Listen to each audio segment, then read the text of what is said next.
This video is based on my book, Let Go of the Past. Stop replaying it. Stop overthinking it. Move forward.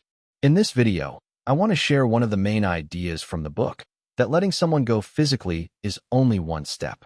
The harder part is learning how to stop replaying the past in your mind, stop searching for closure that may never come, and finally move forward with your life. So if you've been stuck thinking about something that already ended, this message is for you. You can let someone go and still not be free. You can stop talking to them, stop chasing them, stop explaining yourself, stop trying to fix the situation. And somehow, they're still there. Not in your life, but in your head. The conversation keeps replaying. The moment keeps coming back. You think about what you should have said, what you should have done, what they meant, why it happened, how it could have gone differently. And that's the part a lot of people don't talk about. Because letting someone go physically is one thing. Letting the past go mentally is another. You can block someone and still replay their voice in your head. You can walk away from a situation and still argue with it in your mind. You can move forward on the outside while still being emotionally tied to something that already ended. And that is where a lot of people get stuck. Not because the past is still happening, but because they keep returning to it. They keep participating in it. They keep giving something that is over a place in their present life. And every time you replay it, every time you revisit it, every time you go back and mentally walk through it again, you bring it back to life. That's the trap. It feels like you're trying to understand it. It feels like you're processing it. It feels like you're being responsible by thinking it through. But after a while, thinking stops being healing and starts becoming a loop. At first, reflection can help. You look at what happened. You try to learn from it. You try to understand what the situation showed you. That's normal. But there is a point where reflection turns into rumination. You're no longer gaining clarity. You're repeating the same thoughts in slightly different ways. You're not moving forward anymore. You're staying there. And that's when processing becomes procrastination. Because sometimes the mind would rather keep analyzing the past than accept that it's finished. It would rather keep searching for one more answer, one more insight, one more explanation. Because as long as it's still searching, it doesn't have to let go. But here's the truth. If thinking about it was going to solve it, it would already be solved. You've thought about it enough. More than enough. You've replayed it enough. You've gone over the details enough. You've asked why enough times. And at some point, you have to see the replay for what it is. Not progress. A habit. A loop your mind learned to repeat. You go back, you think about it, you feel something, and then you go back again. Not because it helps, but because it's familiar.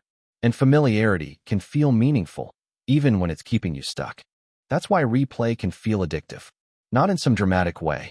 In a quiet way. A small trigger shows up. A quiet moment. A familiar place. A thought. A memory. And suddenly you're back there again. Running the same scene. Having the same argument. Trying to reach a different ending inside your head. But there is no different ending. That's the part you have to accept. The past does not change because you keep replaying it. You don't get a new outcome because you thought about it one more time. You don't get peace by going deeper into a loop. You get peace by stepping out of it. And one of the biggest reasons people stay in the loop is because they believe they need closure. They think, if I could just understand what happened, I could move on. Or, if they would just explain themselves, I could finally be done. Or, if I could have one final conversation, I'd feel at peace. But closure rarely comes the way we imagine it. Most situations don't end neatly. Most people don't explain themselves clearly. Some people won't tell the truth. Some people don't even understand their own behavior. And even if they did explain it, that still might not give you the peace you were hoping for. Because the problem is usually not a lack of information. It's the belief that more information will finally make the pain disappear. But sometimes there is no perfect explanation. Sometimes there is no final conversation. Sometimes there is no clean ending. And you don't need one. You don't need a perfect ending to be done with something. You don't need everything to make sense before you move forward. You don't need someone else to give you permission to let go. Closure is not always something you receive. Sometimes closure is something you decide. You decide that there is nothing left there for you. You decide that the past cannot give you what you were looking for. You decide that you are done waiting for answers from something that already ended. And when you make that decision, something starts to loosen. Not because the past changed, but because your relationship to it changed. You stop treating it like an open case. You stop treating it like a mystery. You stop treating it like there is still one missing piece that will finally make everything feel complete. Because maybe there is no missing piece. Maybe what happened already showed you what you needed to see. Maybe they acted the way they acted because that is who they were. Not who you hoped they were. Not who you wanted them to be. Who they actually were. And that can be painful to accept. But it also brings clarity. Because once you understand that people act from who they are, you stop trying to decode everything. You stop asking, why would they do that to me? You start seeing that their behavior came from them. Their mindset. Their limitations. Their insecurity. Their self-interest. Their priorities. Their character. It was not always about you. And that realization can take a lot of weight off your shoulders. Because when something painful happens, the mind often turns it inward. What did I do wrong? What should I have said? How could I have changed the outcome? What does this say about me? But sometimes it says very little about you. Sometimes it says everything about the other person. You can be patient. You can be understanding. You can show up with good intentions. You can do your best. And still, someone can act from who they are. You cannot override another person's character with your effort. You cannot turn someone into who you hoped they would be. You cannot love someone into having better priorities. You cannot explain yourself into being valued by someone who does not want to value you. And once you understand that, you don't need to keep going back. Because you're no longer searching for the version where you got it right. You see that getting it right might not have changed anything. The outcome was not sitting on one sentence you said. It was not sitting on one moment you could have handled perfectly. It was built into the situation. It was built into the people involved. It ended the way it ended because of reality, not because you failed to solve a puzzle. And that clarity matters. Because confusion is what fuels the replay. As long as something feels unresolved, your mind keeps returning to it. It keeps trying to close the loop. But once you see there is nothing left to solve, the replay loses its purpose. There is nothing left to decode. Nothing left to fix. Nothing left to recover. Just something that happened and is already over. That's where the next step begins. You stop participating in the past. That doesn't mean you never think about it again. It doesn't mean the memory disappears overnight. It doesn't mean you force yourself to forget. It means that when the thought shows up, you don't follow it. You don't expand it. You don't turn it into a full mental movie. You don't start replaying the argument. You don't start imagining what you should have said. You don't start rewriting the story. You notice the thought. And you disengage. Because fighting the thought is still participation. Arguing with it is still participation. Trying to push it away with force is still participation. The goal is not to control every thought that enters your mind. The goal is to stop giving those thoughts your attention. Because attention is what keeps the past alive. A memory only becomes powerful when you step back into it. So stop stepping back into it. Stay where you are. In the present. Where your life is actually happening. And this also means you have to stop reopening what you already closed. Because sometimes you are making progress. And then you check their social media. Or reread old messages. Or look at old pictures. Or revisit the same memory just to see. And it feels harmless. But it isn't. Because every time you go back, you reset the loop. You take something that was starting to fade and you make it active again. You create new questions. You bring back emotion. You give your mind a reason to believe this still matters. And then you wonder why you feel stuck again. You did not go backward. You reopened something that was closing. So part of letting go is restraint. You leave it alone. You don't check in. You don't revisit it.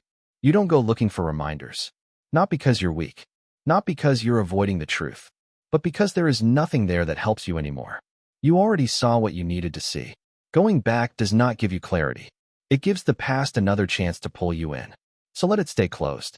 And while you're doing that, you also stop rewriting the story. Stop imagining the better version. The one where you said the perfect thing. The one where they finally understood. The one where it ended differently. The one where it all worked out. Those versions are not real. They may feel comforting for a moment, but they keep you tied to something that does not exist. They keep telling your mind that the past should have been different, that there was a better version available, that you somehow missed it. But you didn't miss it. It happened the way it happened.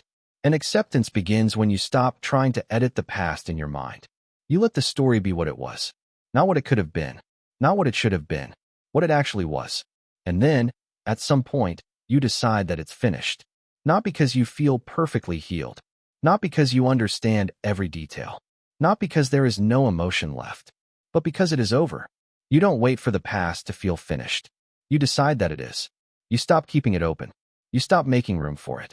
You stop treating it like something still in progress. It happened. It ended, and you are not living there anymore. That chapter of your life may have mattered, but it does not require your attention now. And once you understand that, the final step is simple. Replace thinking with movement. Because you cannot build a new life while constantly living in an old one. You need something in front of you that is stronger than what is behind you. Your health, your work, your goals, your routines, your environment, your standards. Something real, something active, something that brings your attention back to the present. You don't let go of the past by sitting around waiting to feel different. You let go by moving, by building, by improving, by giving your mind something better to focus on. Forward movement and backward thinking do not coexist very well. The more you invest in your present, the less space the past has to occupy. And over time, the past becomes less important. Not because you erased it, not because you pretended it didn't happen, but because your life moved beyond it. That is real freedom. Not when the memory disappears, but when it no longer controls your direction. Not when you forget what happened, but when it stops shaping what you do next. The past does not have to disappear for you to be free from it. It just has to stop mattering more than your future. And that happens when you build a life that makes the past irrelevant. So if you've been replaying something, if you've been waiting for closure, if you've been trying to understand something that already showed you what it was, maybe this is the moment where you stop going back. There is nothing left there for you. No hidden answer. No missing piece. No better version waiting to be uncovered. What happened already happened, and it's already over. The only question now is whether you're going to keep returning to it, or finally let it stay where it belongs. Behind you. Because your life is not back there. Your life is here.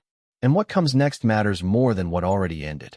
If this message connected with you, my book Let Go of the Past goes much deeper into this idea. How to stop replaying it, stop overthinking it, and move forward without needing perfect closure. You can find it by searching Let Go of the Past by Brandon Murray on Amazon. And remember, it's over. If you let it be over.